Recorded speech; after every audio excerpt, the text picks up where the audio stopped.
بسم اللہ الرحمن الرحیم۔ السلام علیکم۔ تاریخ گواہ ہے کہ جتنے بھی یزیدی کردار واقعہ کربلا میں بالواسطہ یا بلا واسطہ ملوث تھے، سبھی کو دردناک موت سے دوچار ہونا پڑا، لیکن ایک شخص ایسا بھی ملتا ہے جس کا دعویٰ تھا کہ وہ کربلا میں شہنشاہ دو جہاں کے نواسے جنتی سردار حضرت سیدنا امام حسین کی شہادت میں ملوث تھا اور یزیدی فوج کا کرتا دھرتا تھا، لیکن پھر بھی وہ امن و سکون کی زندگی گزار رہا تھا اور موت بھی عالی شان آنے کی پیش گوئی کرتا تھا۔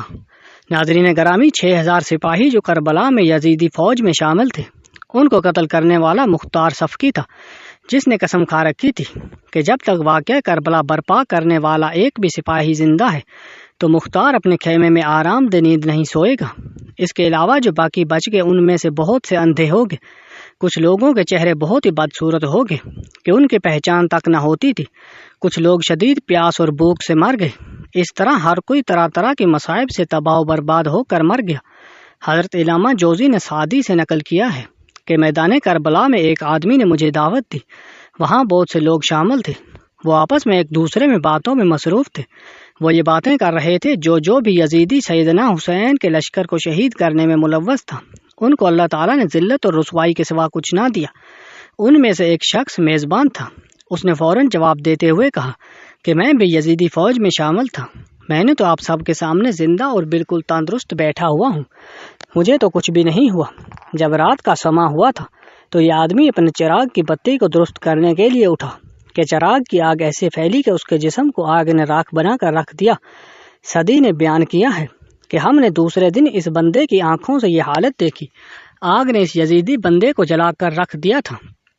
روایت میں موجود ہے کہ ابن زیاد کی فوج میں سے ایک آدمی ایسا بھی تھا جس نے امام حسین کے سر مبارک کو اپنے فتراک میں ڈال کر گھومتا پھرتا تھا۔ یہ بندہ بہت ہی حسین و جمیل تھا۔ جب لوگوں نے چند روز کے بعد اس کو دیکھا تو اس کا چہرہ بہت ہی سیاہ پڑ گیا تھا، لوگوں سے پہچانا نہیں جا رہا تھا۔ لوگوں میں سے ایک شخص نے اس بندے سے دریافت کیا، تو بہت ہی حسین و جمیل ہوا کرتا تھا، تیرے رنگ کو کیا ہو گیا ہے؟ اس بندے نے جواب دیا کہ جس روز میں نے نواسہ رسول کے سر مبارک کو اپنے فتراک میں ڈالا تھا، اس دن سے میرے پاس 2 بندے آتے ہیں، وہ مجھے گھسیٹ کر آگ میں ڈال دیتے ہیں، میں بڑی مشکل سے اس آگ سے جان بچا کر بھاگتا ہوں۔ یہی وجہ ہے کہ جس دن میں نے یہ بدبختوں والی حرکت کی، میرا چہرہ سیاہ پڑتا ہی جا رہا تھا۔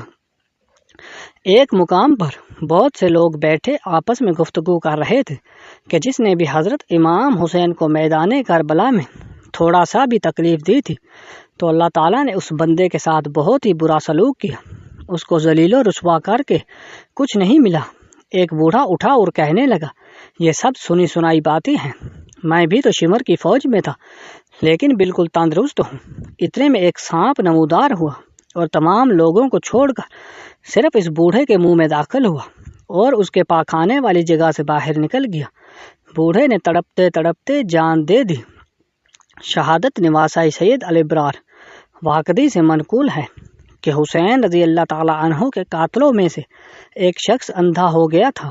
جب اس شخص کو کسی نے دریافت کیا کہ اے بوڑھے انسان، تو تیری آنکھوں کی بینائی کس طرح سے چلی گئی؟ اس نے جواب دیا کہ میں نے خواب میں آقا دو جہاں صلی اللہ علیہ وسلم کی زیارت کی، آپ صلی اللہ علیہ وسلم نے ہاتھ میں چمکتی ہوئی تلوار پکڑی ہوئی تھی، آپ صلی اللہ علیہ وسلم نے 10 قاتلان حسین کے سر مبارک کو ذبح کر کے زمین پر بچھایا ہوا تھا، میں بھی کھڑا ان کو دیکھتا رہا۔ جیسے ہی آپ صلی اللہ علیہ وسلم کی نگاہ میری طرف پڑی تو حضور کریم صلی اللہ علیہ وسلم نے اس چمکتی ہوئی تلوار میری آنکھوں کی طرف پھیر دی، جس وجہ سے میری آنکھوں کی بینائی جاتی رہی۔ روایت میں ہے کہ یزیدی لشکر میں سے جس بندے نے علی اصغر کے جسم پر تیر چلایا تھا، وہ بندہ ایسی دردناک بیماری میں مبتلا ہو گیا تھا کہ اس کو چین نہیں آتا تھا۔ کبھی اس کے گھر والے اس کو آگ سے جلا کر گرمائش دیتے تھے اور ہوا دے کر اس کو ٹھنڈک پہنچاتے تھے، اس کو ذرا برابر بھی سکون نہیں تھا۔ اس کو پیاس اتنی لگتی تھی کہ اس کو مشکوں کی مشکیں پانی پلا دیا جاتا تھا کہ پیاس کم ہونے کا نام ہی نہیں لیتی تھی، یہاں تک کہ وہ پانی بھی پانی کرتا رہتا۔ اس بندے کو اتنا پانی پلایا گیا کہ اس کا پیٹ ہی پانی پی پی کر پھٹ گیا، جس کی وجہ سے اس کو دردناک موت ہو گئی۔ حضرت حسن بصری سے مروی ہے کہ ایک بندہ میرے پاس دین کی باتیں سیکھنے کے لیے آتا تھا، اس کے چہرے اور منہ سے بہت بدبو آتی تھی، جو کہ کسی سے بھی برداشت نہ ہوتی تھی۔ ایک روز میں نے اس بندے سے دریافت کیا کہ تمہارے منہ سے اتنی گندی بدبو کیوں آتی ہے؟ تو اس نے جواب دیا کہ میں ان بدبختوں میں سے ہوں جو میدان کربلا کے موقع پر دریائے فرات پر پہرے دے رہا تھا کہ مولا حسین یہاں سے پانی نہ بھر کر لے جائیں۔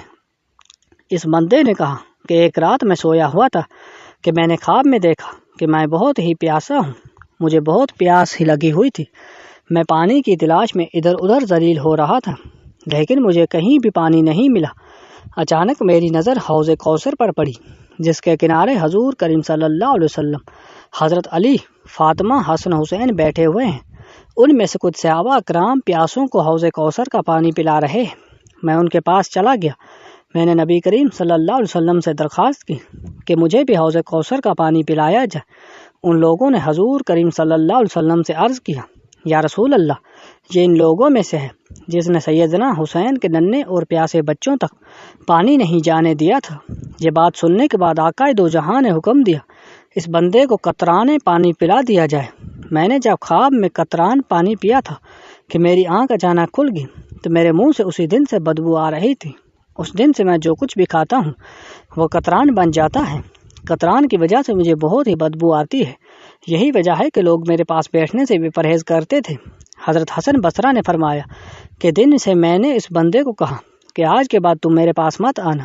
میں نے چند دن کے بعد سنا ہے کہ اس بندہ ذلیل و خوار ہو کر مر گیا ہے۔ ان کے علاوہ بھی بے شمار لوگ اس طرح کے عذاب میں مبتلا ہو گئے۔ تاریخ چیخ چیخ کر بتا رہی ہے کہ ان میں سے کوئی نہیں بچا تھا جس نے اس دنیا میں ہی سزا پا لی ہو۔ ہر کسی کو بری سے بری سزا اور عذاب کا سامنا کرنا پڑا تھا۔ جس نے بھی واقعہ کربلا میں مظالم ڈھائے، یہاں تک کہ اس عذاب سے یزید بھی نہ بچا اور بہت ہی بری موت مرا۔ اللہ پاک سے دعا ہے کہ وہ ہمیں رسول اللہ صلی اللہ علیہ وسلم کی آل پاک سے لامحدود محبت عطا فرمائے۔ کمنٹ سیکشن میں آمین ضرور لکھیے گا۔